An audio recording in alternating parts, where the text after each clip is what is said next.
7 ते 8 महानगरपालिका आहेत. एका जिल्ह्यामध्ये एवढ्या महानगरपालिका. इकडच्या लोकांनी तर लोकसंख्या वाढवली नाही. म्हणजे जे प्रमाण बाहेरून येण्याचं आहे हे प्रमाण सर्वात जास्ती हे ठाणे जिल्ह्यामध्ये आहे. ठाणे महानगरपालिका, नवी मुंबई महानगरपालिका, कल्याण डोंबिवली महानगरपालिका, मीरा भाईंदर महानगरपालिका, भिवंडी महानगरपालिका, त्याच्यात अजून कुठच्या राहिल्या, उल्हासनगर महानगरपालिका, वसई महानगरपालिका, अंबरनाथ महानगरपालिका. एका जिल्ह्यामध्ये इतक्या महानगरपालिका. म्हणजे विचार करा या जिल्ह्यामध्ये माणसं आली किती आणि येतात किती.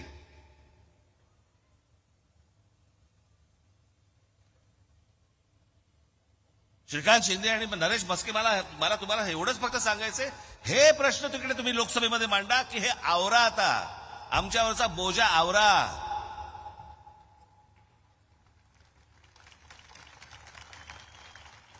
आम्ही उद्या इथे काही मेट्रो आणली, काही आणलं, काहीही आणायचा प्रयत्न केला तरी ते यशस्वी होणार नाही. कारण जोपर्यंत लोकसंख्या वाढते आहे तोपर्यंत हे पुरंच पडणार नाही.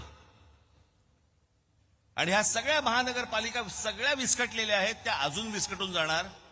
जो मूळ राहणारा माणूस आहे, जो मूळ करदाता म्हणून ज्याला आपण म्हणूया, त्याच्या हाताला नशिबाला काहीही लागणार नाही. ही 18वी लोकसभेची निवडणूक आपण लढवतो आहोत.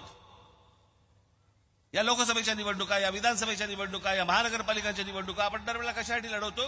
ही शहरं चांगली झाली पाहिजेत, माझा विभाग चांगला झाला पाहिजे, माझा महाराष्ट्र चांगला झाला पाहिजे.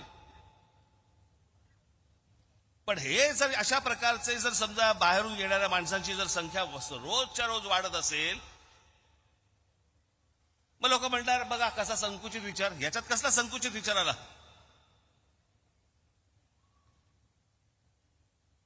महाराष्ट्र मराठी माणसांचा आहे, यामध्ये वादच नाही.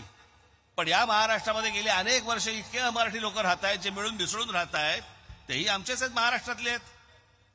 अट फक्त एक, मराठी बोलता आलं पाहिजे.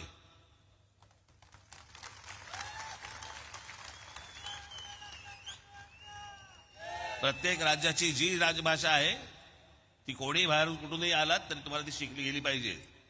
उद्या आम्ही तुमच्या राज्यात आलो, आम्ही तुमची भाषा शिकू, पण येणार नाही.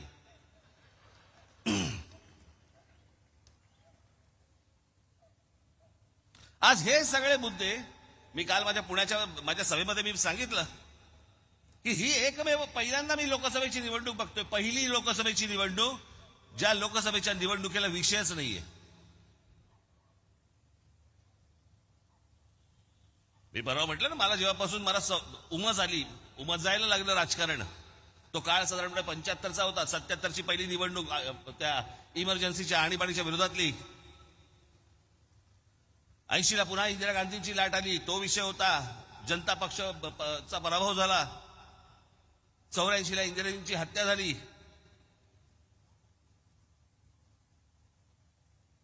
89